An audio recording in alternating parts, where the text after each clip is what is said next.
Hey, welcome to the conversation that's as diverse as the dogs that we adore. This is Gundogs and Guard Dogs, ultimate podcast dedicated to talking sense about dogs with Les Graham and Ross McCarthy. They work with all breeds of dog, but one specialises in gun dogs and the other prefers guard dogs. No flashy trends or social media hype here, just tried and true knowledge that stands the test of time. They bring you valuable insights and honest conversations about the social predator you share your home with. So here we go. About 45 minutes of gun dogs, guard dogs, good dogs, some maybe not so good dogs, and a dash of gossip. Okay, good morning. Here we are, Gun Dogs and Guard Dogs, joined today, Les, by someone more on the Guard Dog side than the Gun Dog side, I believe. We have got Charles Wall from A1 Canine. Good morning, Charles. Morning to you, Mr. Ross. Good morning, Les. Good Thanks for morning. inviting me on. No, pleasure. Before we delve into, because the reason we've asked you on, because what you do at A1 Canine primarily is to train personal and family protection dogs, I believe. So before we delve into that fascinating world, what's your little sort of dog journey? Why dogs? Why protection dogs? How did you end up in Wales? Things like that. Okay, how long we got? I think we've only got an hour. All right, I'll try and do a very, very brief synopsis of it all. Born and brought up in the centre of London, right in the centre of the West End, and as a kid was told by my parents, you can't have a dog because we live in a flat, and then we moved to a mews house. You can't have a dog because we live in a mews house. We're both out working every day, blah, blah, blah. Yours truly here, a dog mad little kid, and I mean little kid. Parents used to have a boat, and I used to go each weekend to Ramsgate on the south coast, and I got known around the marina as Dog Boy because I used to go and beg people to walk their dogs for free in those days. Oh, please, can I take your dog for a walk? That's really, I suppose, my love of dogs started as a small kid. Fast forward then a few years, my parents softened a little bit. They took me to some puppy place on the way down to Ramsgate one Friday, and I loved all the dogs, couldn't decide which one I wanted. So guess what? I didn't get one at all. And then fast forward a few more years, 17 years old, sat in the office in London, looking on I think it was Exchange and Mart or something, all those years ago, saw an advert for a Doberman, jumped in the car straight after leaving work, drove to Tadley near Aldermaston, bought a Doberman called Rufus, 18 months old, didn't really have a clue what I was doing in terms of training dogs other than what I'd done with, sort of friends and neighbours' pet dogs and stuff like that, and trained the dog, albeit the wrong way. I think God must have had a hand in it. The obedience turned out well, and I can remember getting a friend of mine to basically wrap magazines around his arm with the equivalent of gaffer tape or masking tape or whatever, put a heavy jacket on over the top of that, and that was my protection work training equipment. I had that dog for a number of years. I then got involved in a company in Wales. We bought a factory in South Wales. Dog was travelling back and forth with me. I think that dog did about 250,000 miles for me in the car over the years that I had him. And when I moved to Wales, then I had friends of mine said, well, can you train us a dog like Rufus, please? And that's going back a really long time ago. I would have probably been about 28 at the time. I'm 27, I'm 61 now. So, we're talking a good few years ago. And that was that. And started training dogs for friends and family. From then on, Roth will remember this, A1 Canine used to have a big advert then in Exchange and Mart every single week. I was their longest running advertiser. And it was from that it grew. I must emphasize, I started A1 Canine as a hobby. And until last year, I had lots of other businesses as well. And so for me, it really didn't make any difference as long as it paid the bills and paid for itself. It was a self-paying hobby, but it's a hobby that's grown into a nice little business over the years. Cool. I always find it fascinating how there's a lot of us that have this childhood love of dogs, that comes from kind of nowhere. Like you just said, your family didn't have dogs, mine didn't either, and it's just this weird kind of No, mine didn't. intrinsic need to have a dog or be around dogs. It's quite strange, isn't it, really? Look, I think the fact is, Ross, even to this day, my circle of friends is reasonably small, right? As a kid, I was bullied a lot in school for being number one, very tall, a lot bigger than the other kids. Number two, I was one of only three Jewish kids in the whole school, so that didn't exactly help. Um, then on top of that, I think my parents were not short, if you like, in terms of money. And so things that I would do on a weekend and think nothing of, I'd go in and tell the kids in school on a Monday. Now, if I look back, I can understand it probably provoked a bit of jealousy. It wasn't said to provoke the jealousy. It was just what was normal for me. It wasn't normal for a lot of them. Hmm. Yeah, And to be honest with you, my dogs were the friends that I didn't have. Does that make sense? So I could, absolutely. I'd sit on the beach. If I was down in Ramsgate or something, I'd take one of these dogs to the beach all those years ago, and I'd sit there and have a full-blown conversation with it because I had nobody else to talk to. Mm. Well, they didn't bully you for having the wrong trainers, did they, or the wrong No, colour? that's for sure, 100%, or for anything else. Dogs are what you see is what you get. That's what I love about them. Mm. No, definitely. And what made you in the first place? Kind of, where did you get the idea to wrap newspaper around and train the dog to do some kind of protection work? Where did that idea come from? Out my head, to be honest with you, I was thinking to myself, well, it's half going to hurt him if he's just got a jacket on. So I had to think of something to try and numb the pain a little bit. And looking back, this Doberman for a dog used to bite quite hard. And I'd have a giggle about it. But don't forget, in those days, Ross, there was no internet. Yeah, there were books around. In fact, I don't know if you've ever read it, but there's actually a book written by a chap called William Koehler. Yeah. Yeah, It's a book on guard dog training, and it yeah. went out of print donkeys years ago. And some of the methods in there now would make some of these ultra PC dog trainers would make their heads spin. Hmm. If they look at some of the correction methods in there, but Mhm. some of the basics for learning proper protection work that they mention in there are still valid to this day. Yeah. Well, some of the old books are the best, aren't they? Despite what, Oh, I think so. As a bit of an old fart, which I can now refer to myself as at 61, I think to myself, do you know what? Um, you know, I think some of the oldies have still got more experience than some of the newbies out there. And I think the same is true with the books. People keep trying to reinvent the wheel. Yeah. The fact is, why try and reinvent something that works? No. They put books out and they bring nothing new to the table, other than the old trainers. They don't come up with anything new to replace methods. They just say, well, those methods are no good. They don't actually, to me, they don't contribute to the cause. One of the things that I think that I come across more so than ever now is that number one, they're not really bringing anything new out. No. But I think an awful lot of the time, I speak to many people now, and they go to trainers, to do bits of basic bite work and stuff like that, and they are succumbing to the trainer's wills and wants rather than them turning around to the trainer and saying, "This is what I would like from my dog." Mhm. And so the trainers take them off on this never-ending journey that they don't really want to go on in the first place, because ultimately they're looking for their dog to potentially show a little bit of protective instinct towards them, or on behalf of them. And they're looking for a dog that's, if you like, well behaved, social, happy. And I think a lot of these trainers out there now try and overcomplicate things to line their own pockets, for want of a better way of putting it.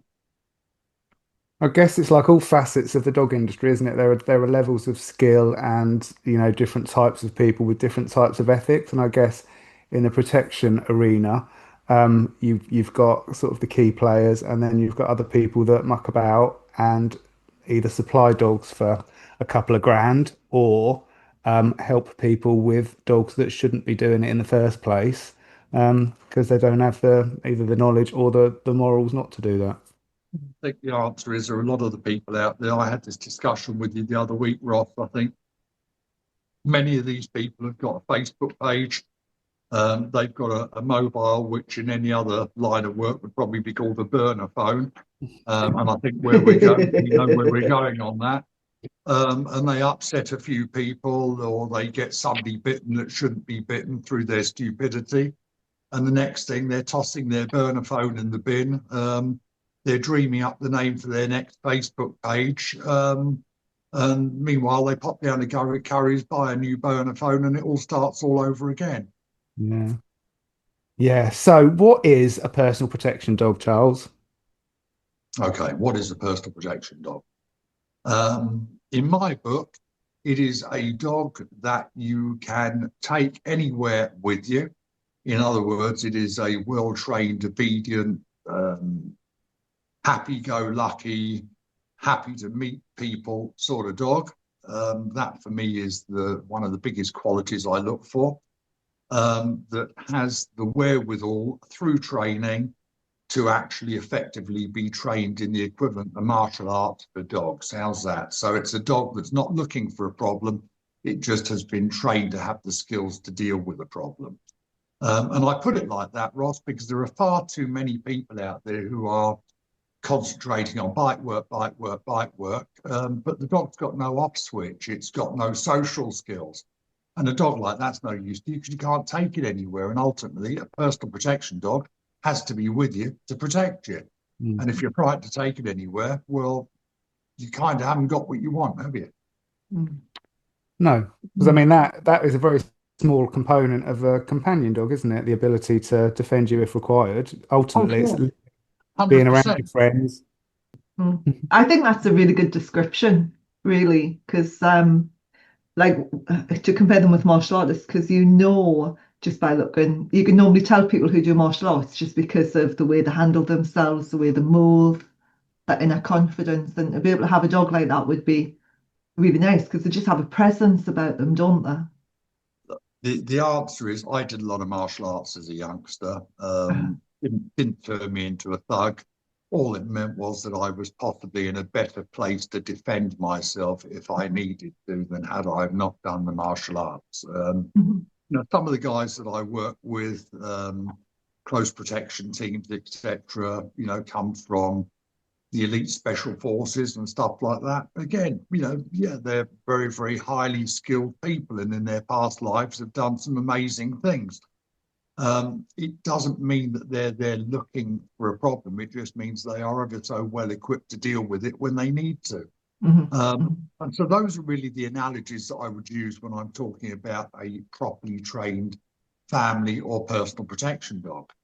Unfortunately, where the water gets muddied, though, is that you look at some of these people out there who will look at a sport dog. They'll see a dog biting a Schützen sleeve, for example, and somebody's there, sort of whacking it with a padded stick. And because they've never seen anything or don't understand the concept, they think, oh, that must be a protection dog. One of the things that makes me smile whenever I look at YouTube videos is exactly that. You've got the dog biting on the left arm on a sleeve, and the guy's got a stick in his right arm, and he's hitting the dog with the stick. And I'm thinking to myself, well, firstly, and I worked this out years and years ago, firstly, most people are right-handed. I think right-handed people are still in the majority. Yeah. And secondly, again, when I was taught martial arts, my teacher used to say to me, if somebody's got a knife, a club, or some other weapon to try and attack you with, it is the hand that is holding the weapon is the one that you should be concentrating on. So when we're training protection dogs, for example, my dogs are taught to attack the arm with the weapon in. So if there's a visible weapon, knife, bat, whatever we're using, it's or gun even, it is that arm that the dog is going to target.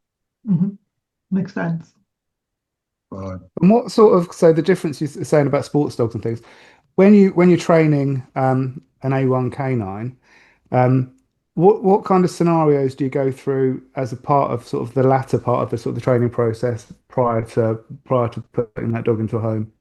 Well, the latter part of the training would be really proofing. I mean, with what we do here, we do a lot of training, and then as we do it, we then proof it, and then we do a bit more training, we proof it again, and you keep making the scenarios more and more and more realistic.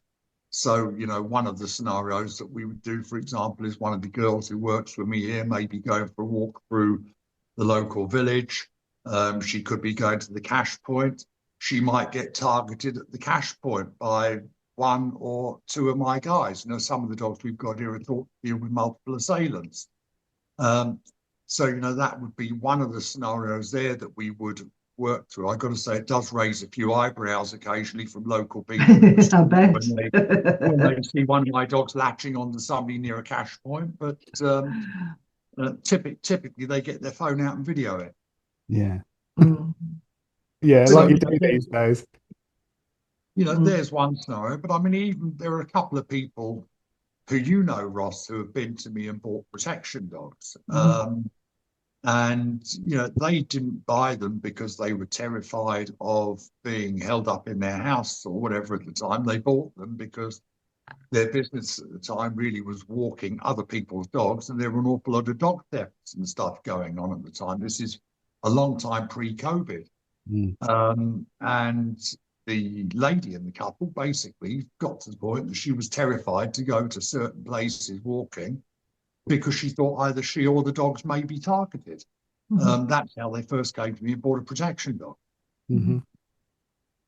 And I know a lot of gun dog people have now got guard dogs. I don't think they've went down what I would class as a proper route of getting a trained protection dog. They've kind of half-heartedly done it themselves, which I think is quite dangerous. But a lot of gun dog people now have got, you know, dogs there to protect. They're working gun dogs because of the amount of theft that's taking place. It's still pretty rife in the gun dog world.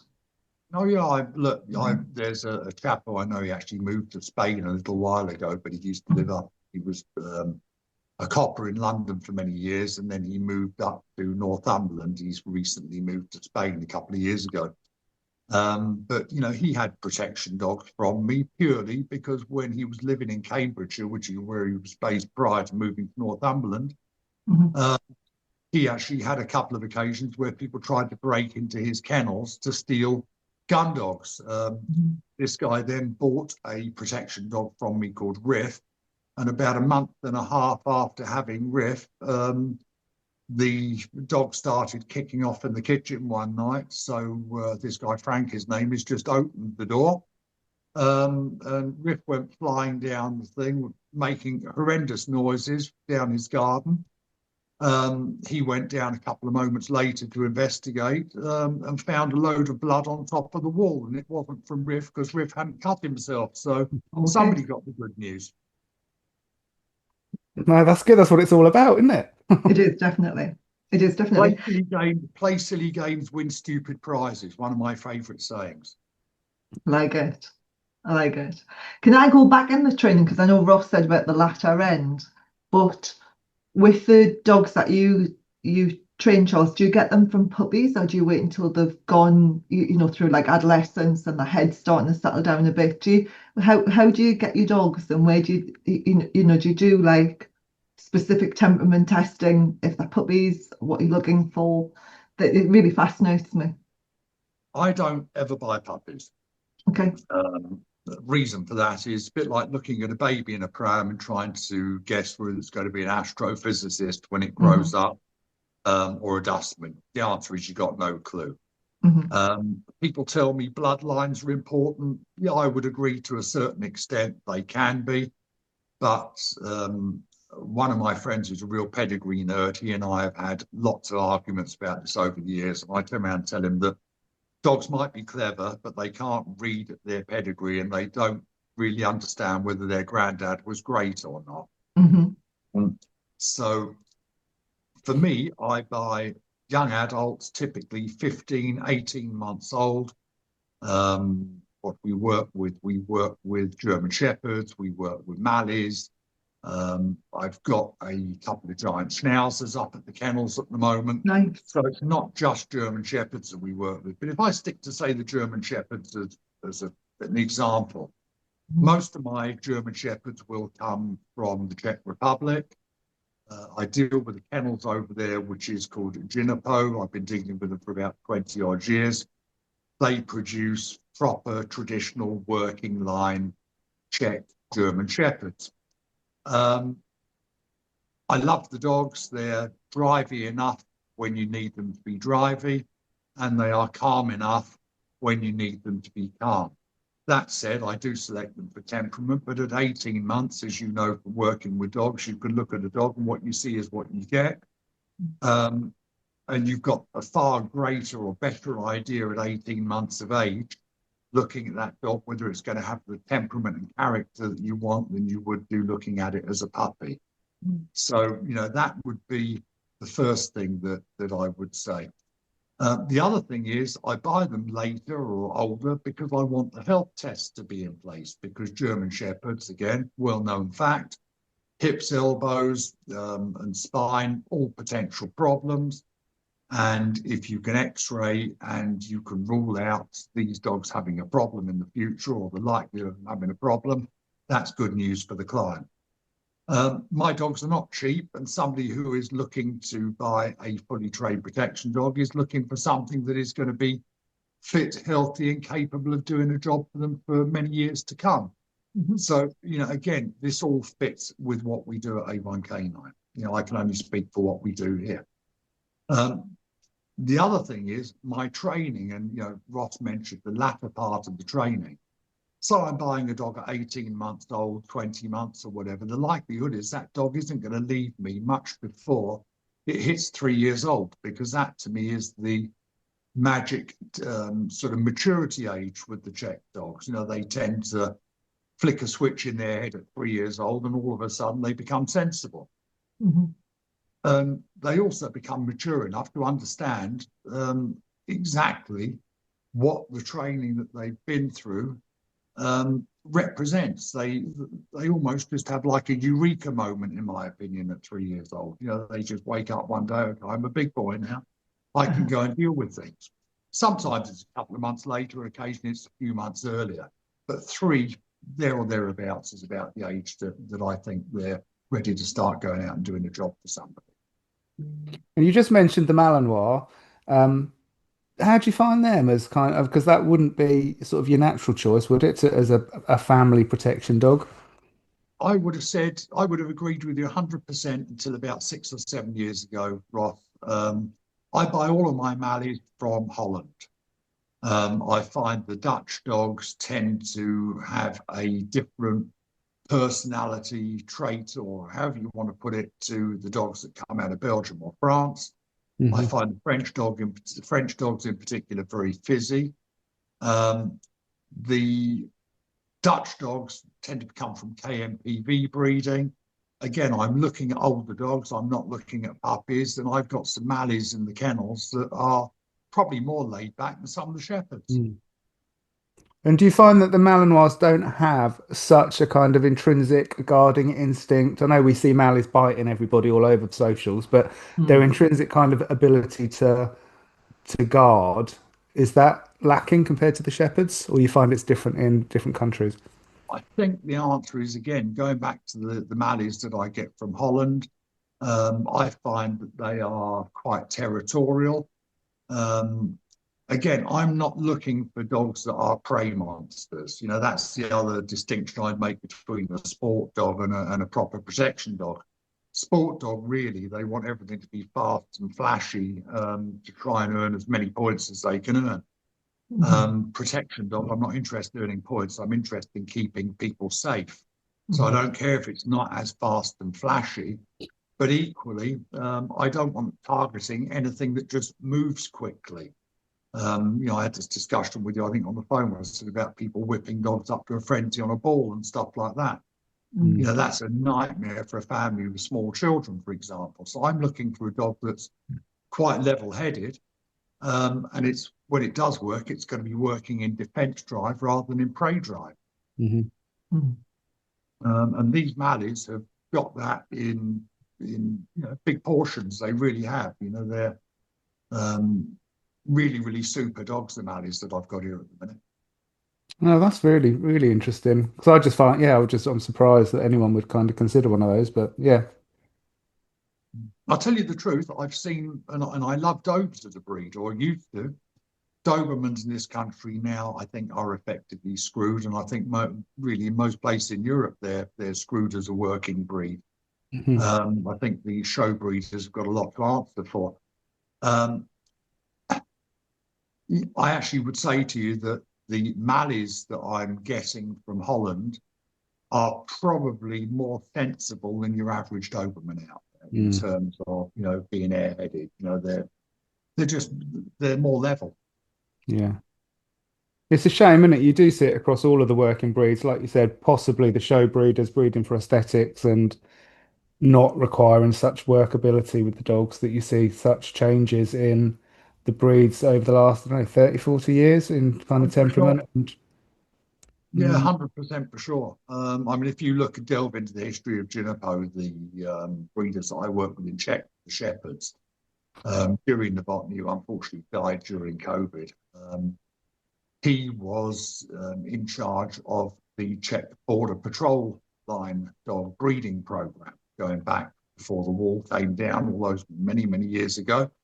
mm, And he had the foresight to buy the best of the breeding stock that they had within the government kennel. And when Czech Border Patrol line dogs ceased to be used, those dogs were the foundation for his breeding program.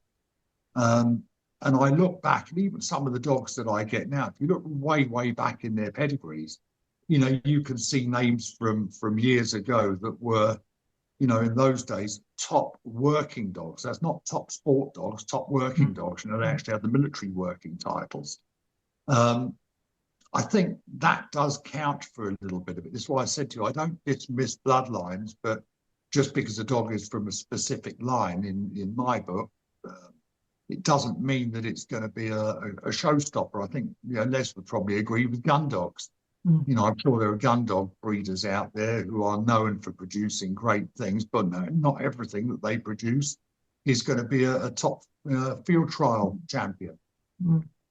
And like that as well, there's a massive difference between a trial. Well, it seems to be split three ways now, and definitely in the Labrador world is you've got your trialing dogs, your working dogs, and your show dogs, and they're very, very different conformation wise and very different temperaments as well. What do you think makes the best ones, out of curiosity, Les? I think if you can get a good working lab, you can't beat them. And if you get a working lab, if you want a bit more oomph, a bit of speed, then a working lab with a field trial, like way back in its history, maybe it's 2 or 3 generations back, then you've got the speed and you've got the stamina and you've got the drive. I mean, I, trialing is so different to real world shooting. I do ask a question smiling because I have got at the moment a 20-week-old lab that's literally in the other room that I bought for a client of mine's daughter, and I'm tasked with getting this dog trained in, sort of basic and intermediate obedience by sort of April time next year, which shouldn't be too difficult. And then they want to make a present of it to their daughter. But Lovely. I've got to say, this is a dear little lab, and I haven't done lots of work with labs, but I've got to say, she is so easy.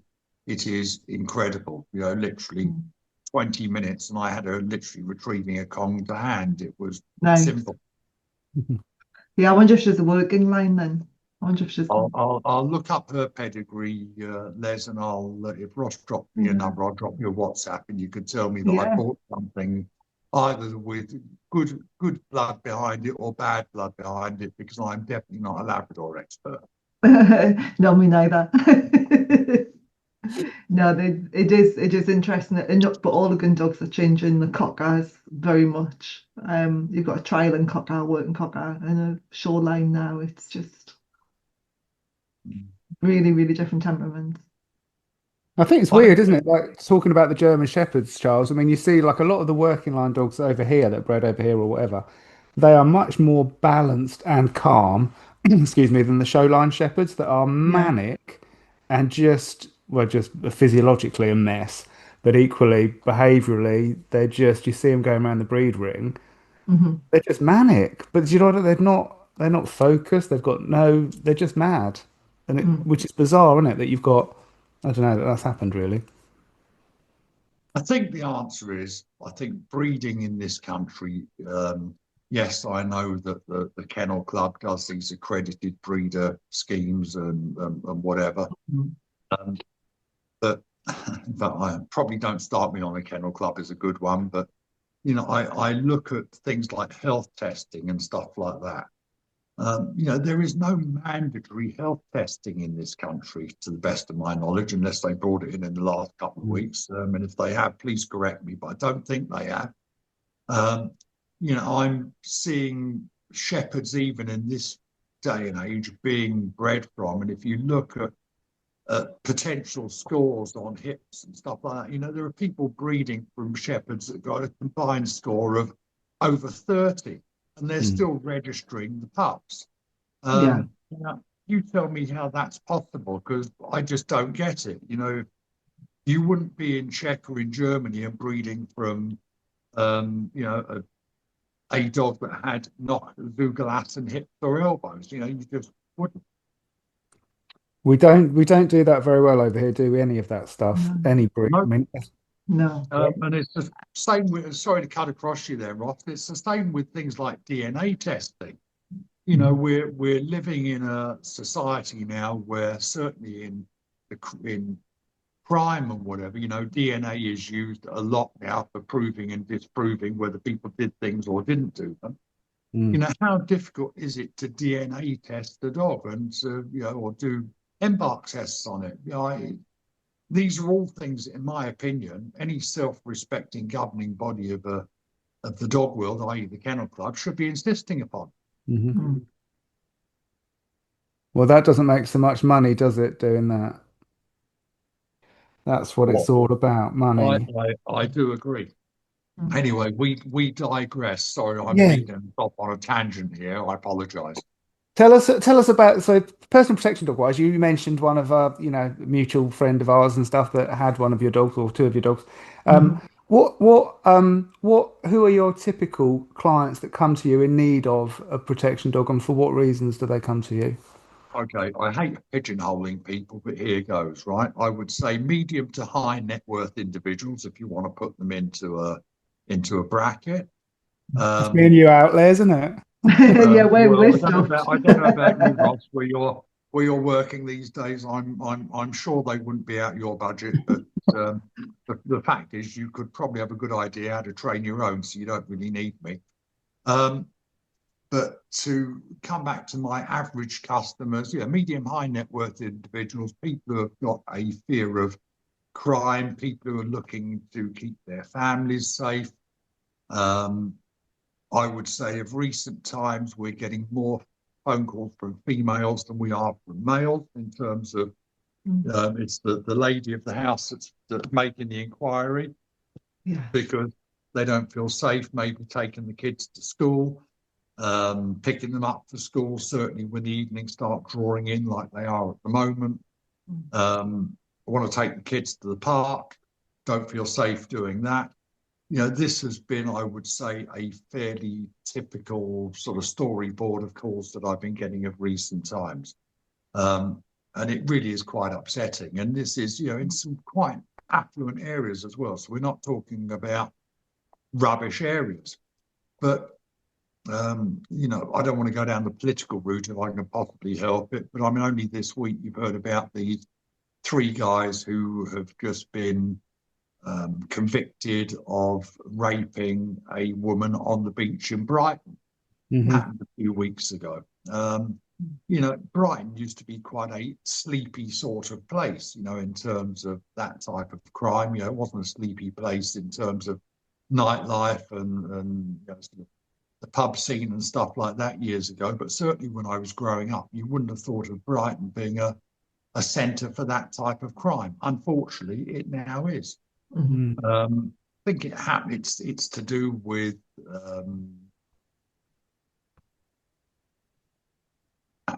potential distribution of difficult and unknown people in certain parts of the country. And so you've got all of a sudden areas that in the past have been kind of insulated from crime, not much happening there. And all of a sudden you get a load of people move into the area who aren't from the area.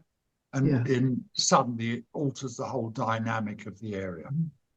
That's really interesting, actually, because it's not something that I'd considered. You've had a real kind of increase in people that are concerned about what you're talking about? Yes. See, I'm not surprised because Yeah. the attitude towards women and I mean I'm quite a feminist, but I can really see the attitudes changing towards women quite drastically since COVID, like unbelievably changed. The way people are talking to women and approaching women, and yeah, it's quite shocking. So it doesn't surprise me at all. You've got more women looking for protection dogs. Yeah, for sure. But Yeah. I mean, like you mentioned COVID there. I mean, I have my own views as to what COVID has done to dogs generally, and to their owners. People had to social distance. People got into more the habit of sending one another a text message rather than calling round to somebody else's house. People weren't meeting out socially. I think the younger people or the younger generation physically lost a couple of years of learning how to socialize. So that's why you see youngsters literally WhatsApping one another from opposite sides of the room rather than having a conversation. And trust me, I've actually seen that with clients' kids. I think people have become an awful lot more insular. And people don't look out for one another anymore. So, I mean, I tend to get a lot of crime-related things coming up on my socials. And you see some pretty horrific things where people are being attacked in the street. And instead of, when I was growing up, somebody, literally darting across the road and breaking up the trouble or getting involved or trying to stop somebody being attacked, the first thing that somebody does now is gets their phone out of their thing and they video it. And guess what? They stick it on TikTok or YouTube or Insta or anything else. And I'll give you a little example. A lady started following my page. I'm just trying to think of her first name now. It will come back to me in a minute. But there was quite a well-known sports celebrity commentator who put something on Twitter the other week. She'd left the office fairly late on in the afternoon to go back to her car, walking through a fairly main street in London. And some random guy just comes up and kicks her so hard that she goes to the floor. Yeah. That to me, that's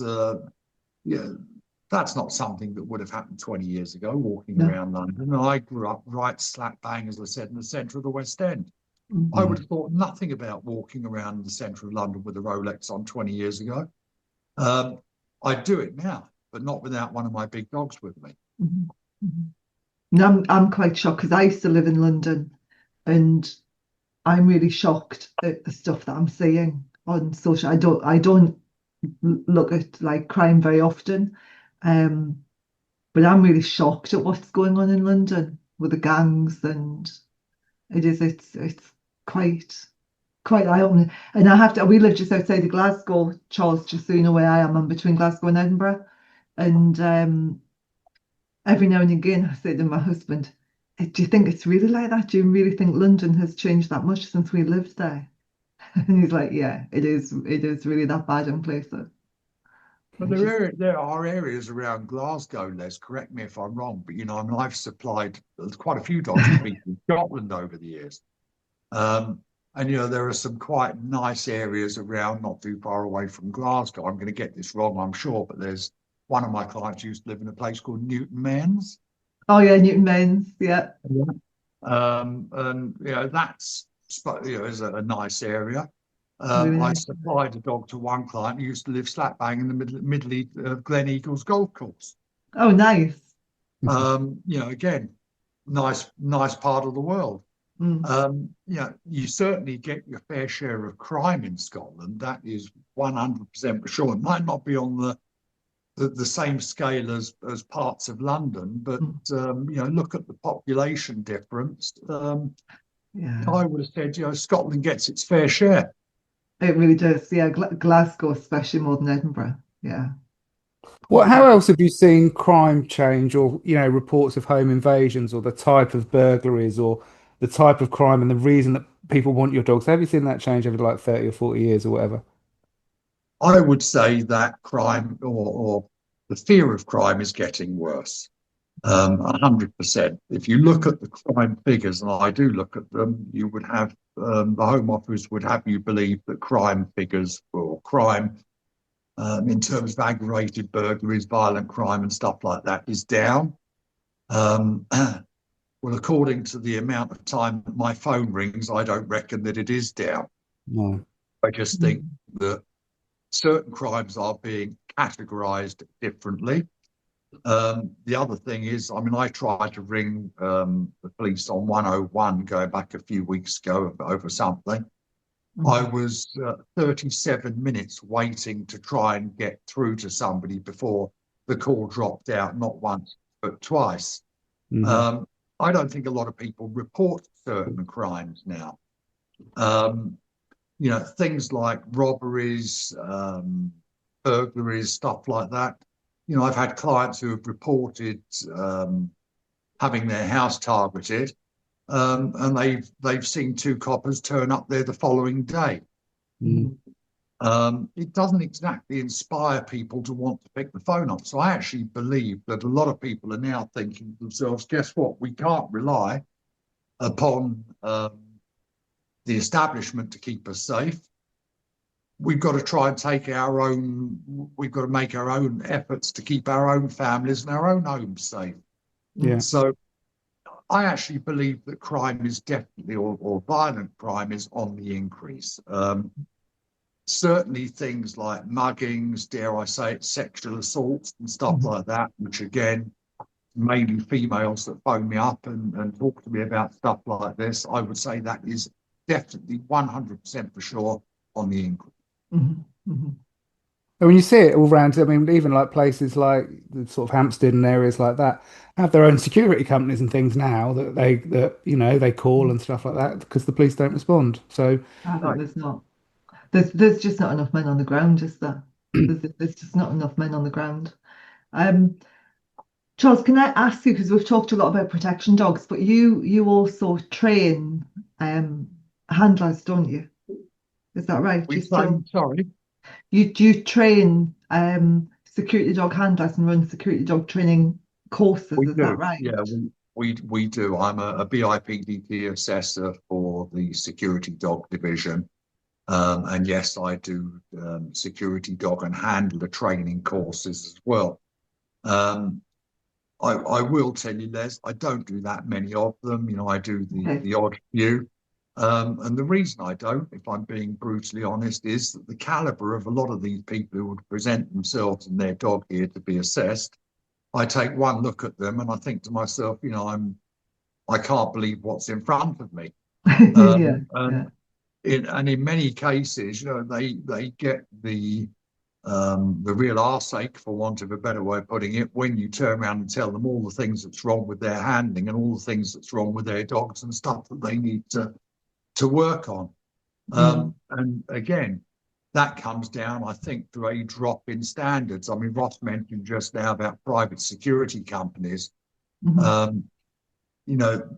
Years ago, the SIA was formed that basically was supposed to govern security guards, store supervisors, etc., etc. And it was supposed to professionalize the industry.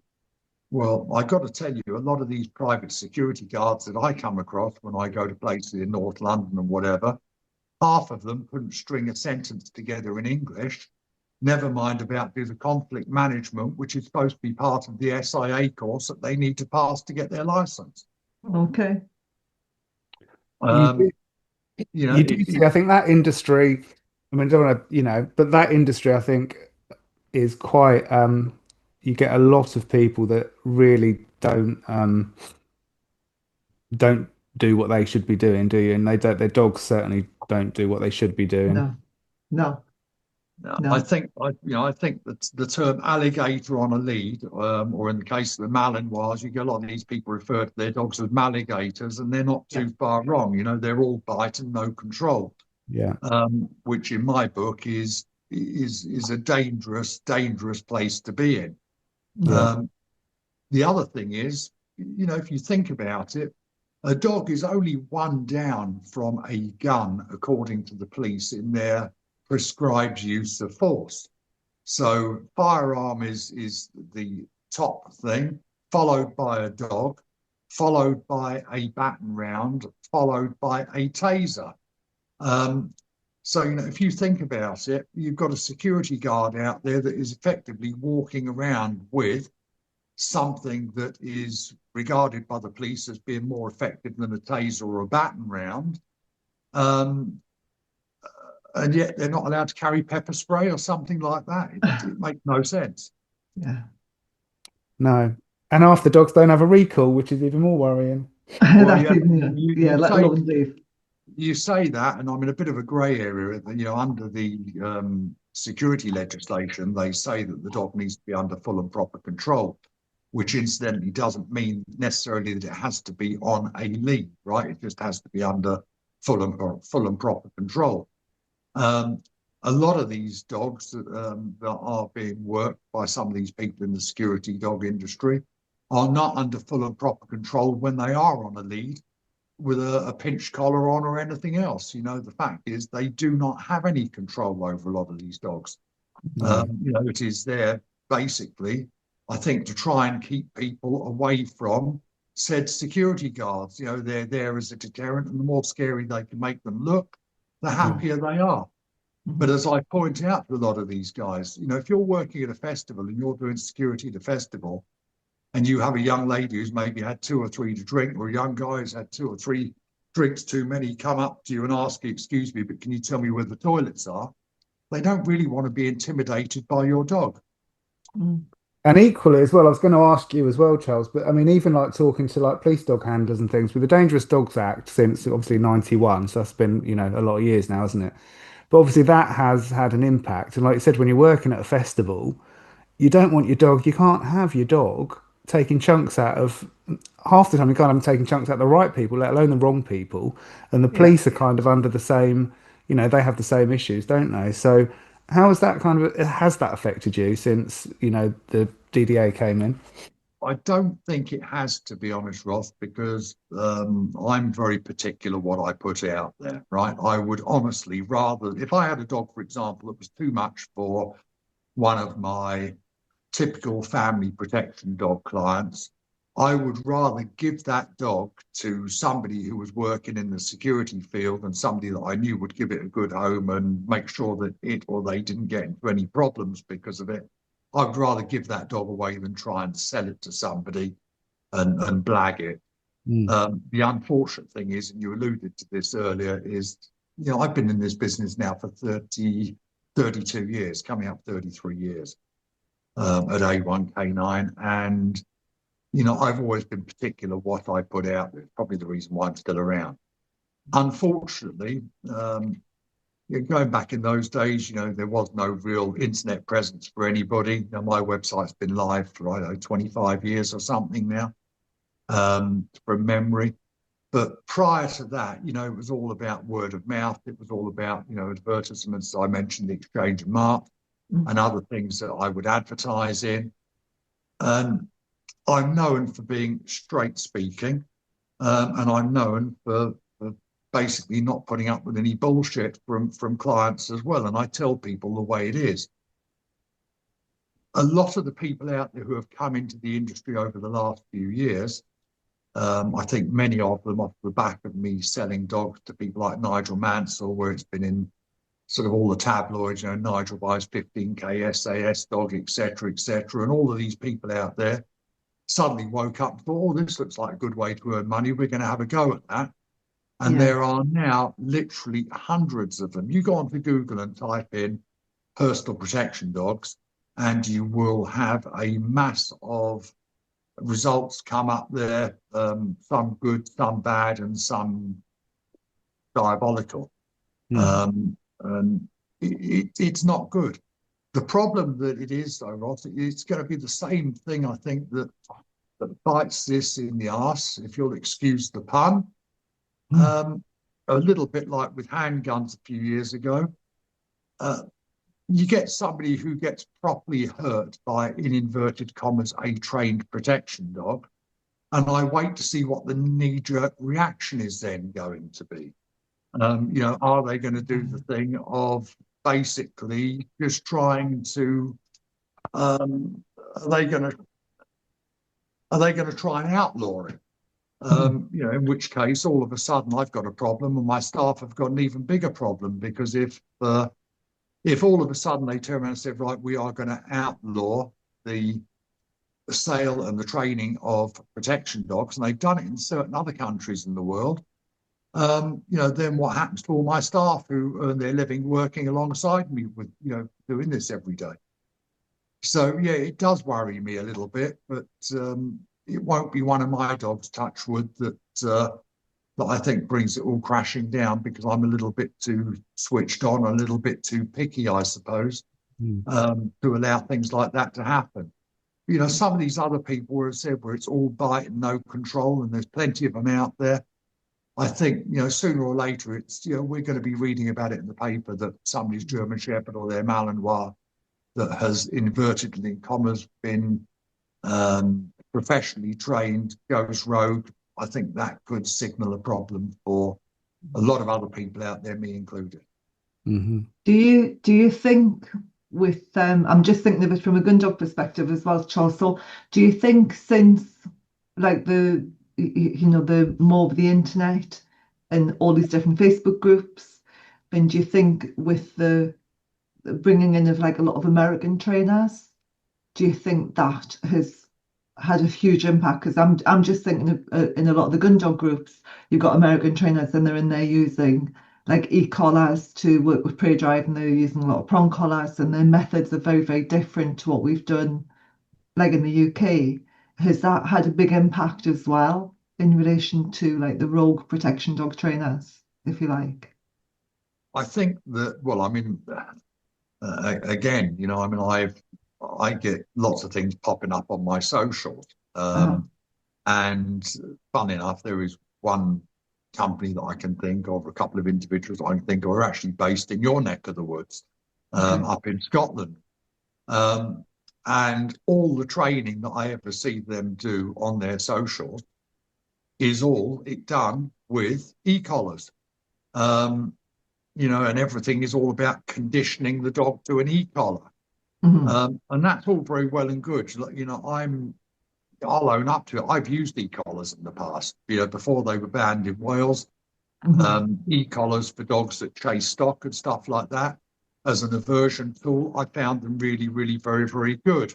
Absolutely. Have I ever used them for training obedience? No. Have I ever given the dog a correction with an e-collar for taking its head off my leg when it's supposed to be walking around doing heel work? No. Have I ever used an e-collar on a dog that was reluctant to out off of a bite? Yes. The answer is, I think all of these tools are great if people have got the common sense as to know when to use them. And the other thing with e-collars in particular, and I think I'd probably include prong collars on this, they license people to have a shotgun or to have a rifle. Why the hell can't they license somebody as being a fit and proper person to use an e-collar or to use a prong collar? But then you come back to the age-old thing, which I'm sure is close to both of your hearts, about dog training in general. There is no legal requirement for anybody to have any skill level whatsoever to call themselves a dog trainer and to go back to the Facebook page and Facebook groups, buy themselves a burner phone, think I'm going to call myself a dog trainer next week. We're going to put a Facebook page up, and we're going to call ourselves, I don't know, BBC Two Dog Training. And they make up a load of other stuff on there, or they go on one of these silly online courses. And all of a sudden they become a dog training expert because they've spent 10 hours sat behind their PC. I think the whole thing needs looking at. I would love to see it regulated in some way, and the protection dogs as well. But then comes the second problem.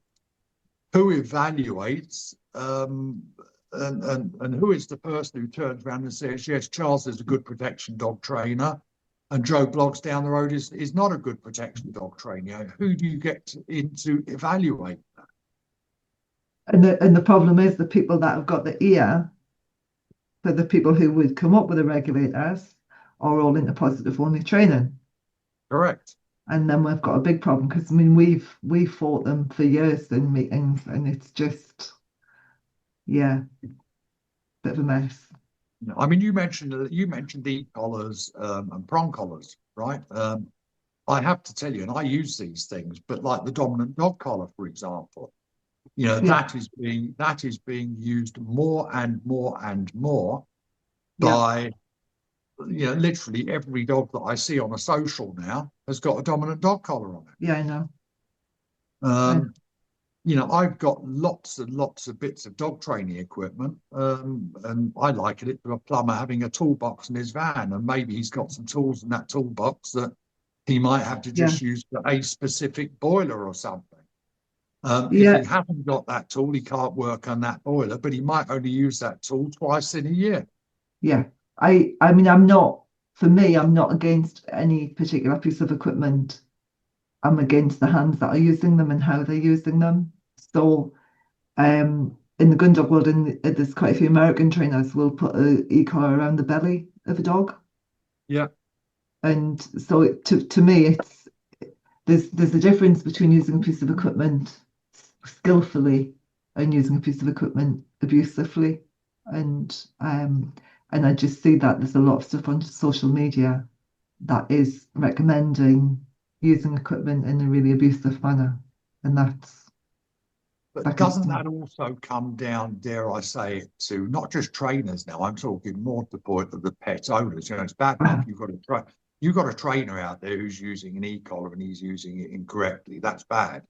Yeah. But when you get Joe Bloggs who sat there looking at a YouTube video and he sees a dog prancing around doing beautiful obedience and everything else, and then notices his box on the dog's neck, and he thinks, I know, I'm going to go and buy one of these things, because guess what? My collie's going to be walking around like that by tomorrow afternoon. So the Amazon van arrives with said e-collar in it. First thing he does is chuck it on the dog, turn it up and start looking and wondering why the dog isn't automatically programmed to do exactly what that button is supposedly telling it should be able to do.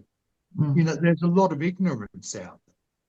If only people researched where they were going to go and get their dog training done, as much as where they were going to go and get a bite to eat next Friday evening.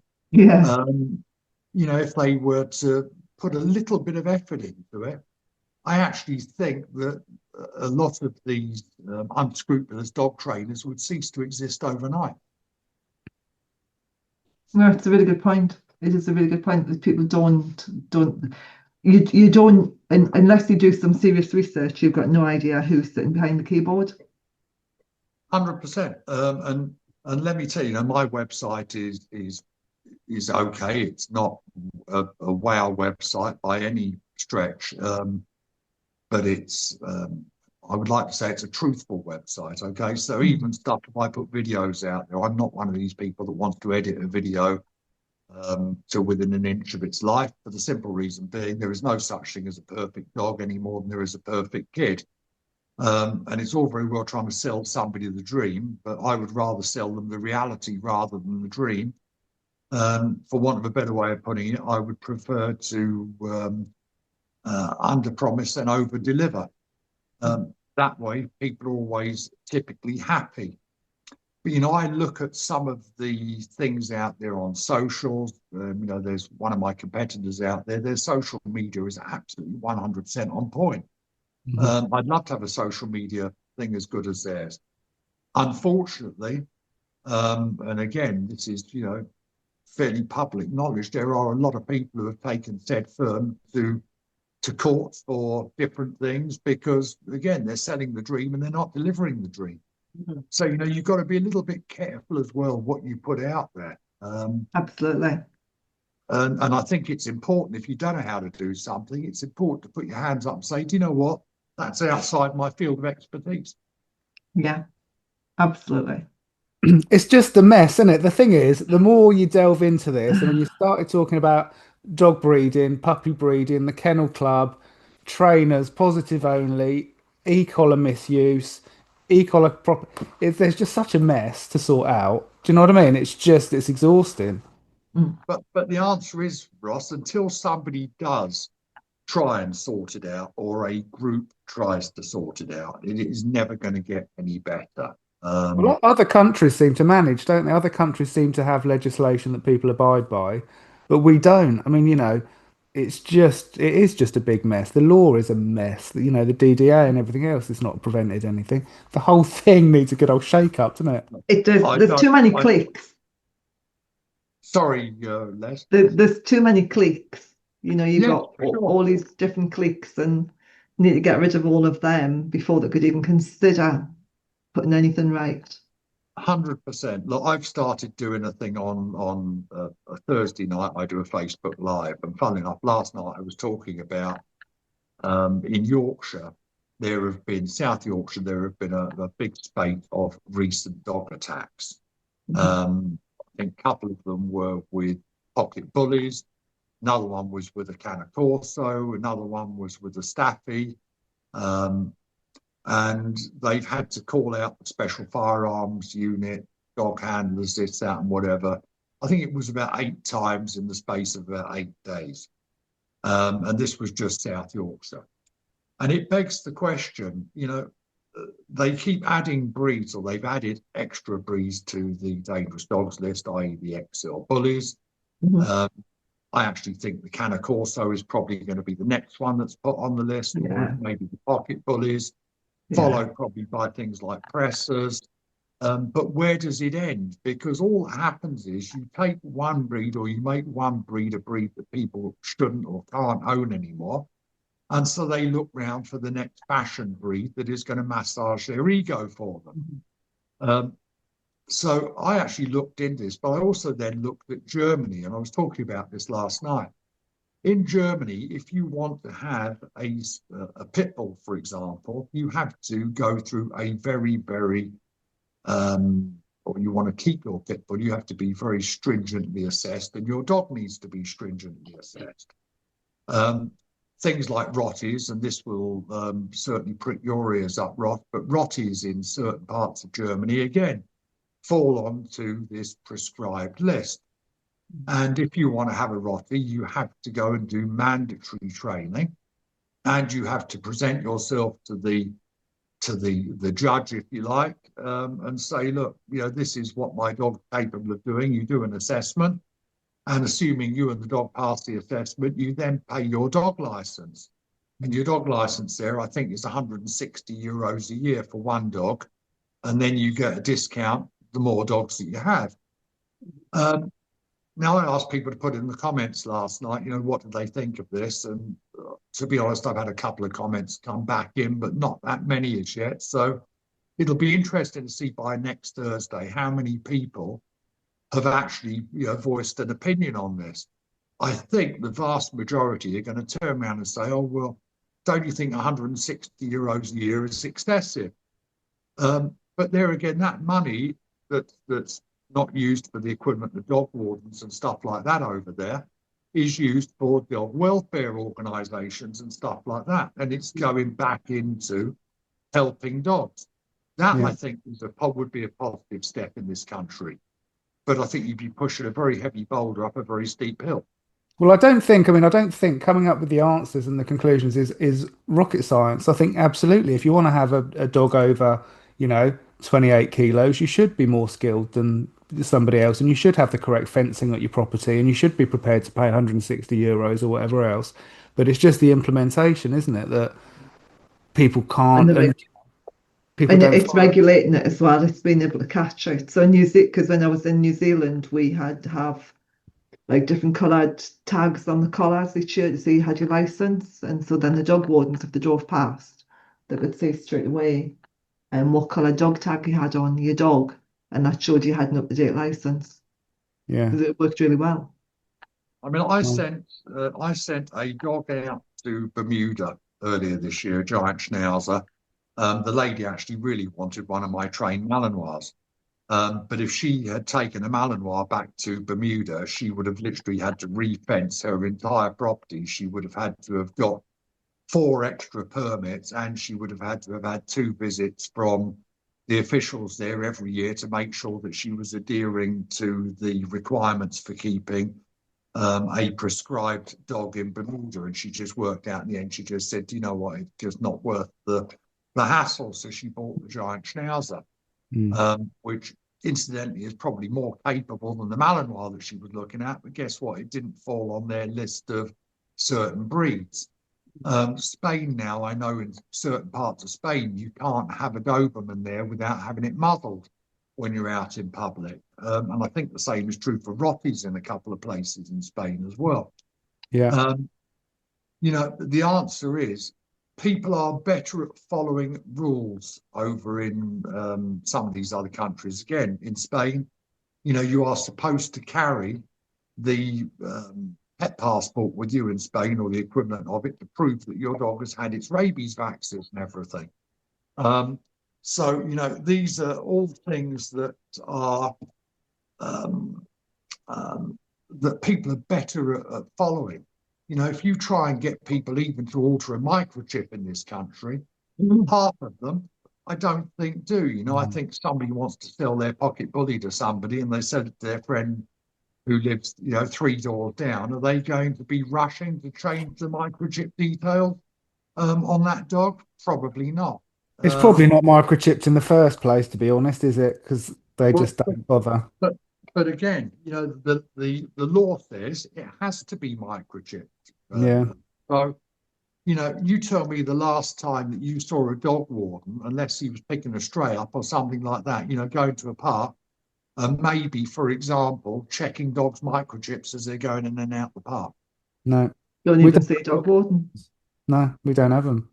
No. You don't have They've them, been yeah? pinned off. No. No. In a different department now, dog wardens don't really exist, do they? Well, we've still got dog wardens here in Swansea, where I am, because a friend of mine is the dog warden, but he would tell you himself they are basically, in his opinion, like glorified minicab drivers for dogs. And you know, he says, you know, that the training that we get is minimal.